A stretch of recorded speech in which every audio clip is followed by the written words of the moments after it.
বিকালে অথবা সন্ধ্যেবেলা স্ন্যাক্স হিসাবে এটা একটা দারুণ আইটেম। সেটা হলো মশলা চিকেন বাটার ফ্রাই। আনো আর বানিয়ে ফেলো। আজকে তোমাদের একটা দারুণ রেসিপি নিয়ে এসেছি, চিকেন মশলা বাটার ফ্রাই।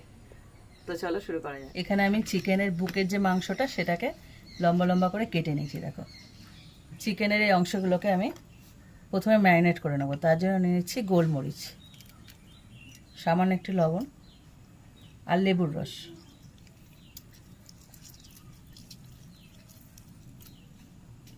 এবার ভালো করে মাখিয়ে সাইডে রেখে দিলাম।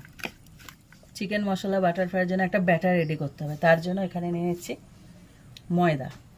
ময়দা আর কর্নফ্লাওয়ারের মাপটা কীরকম হবে বলো? যদি 4 ভাগ ময়দা দাও 1 ভাগ হবে কর্নফ্লাওয়ার। তো এখানে ময়দা নিয়ে নিচ্ছি আর 2 চামচ নিয়েছি কর্নফ্লাওয়ার।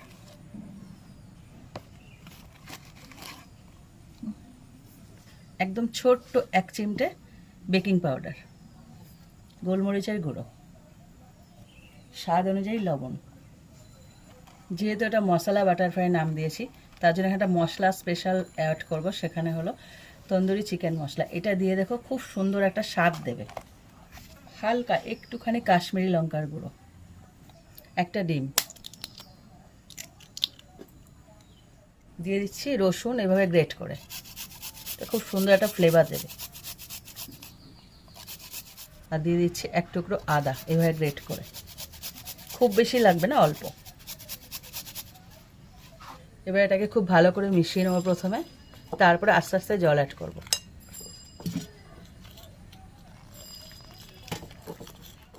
ব্যাটারটা ঠিক এরকম হবে, ঘনত্ব, না পাতলা না গাঢ়। দেখো তেল বসিয়ে দিয়েছি, তেলটাকে পুরোপুরি গরম করে নিয়েছি। এবার এই যে চিকেনগুলো একটা করে ডোবাবো আর ফ্রাই করবো। ব্যাপক খেতে হয় বেশ। হ্যাঁ, দারুণ খেতে।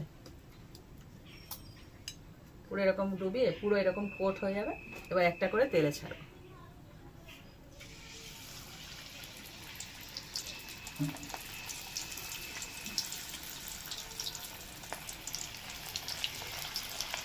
দেখো এরকম উল্টে পাল্টে ভালো করে ভেজে নিতে হবে। ব্যাস, আহা, এরকম হলে আর কিছু লাগে? হ্যাঁ, পুরো বিয়ে বাড়ির মতন হয়ে গেছে। এর সঙ্গে একটু স্যালাড আর একটু কাসন্দি অথবা সস হলে মন্দ হয় না।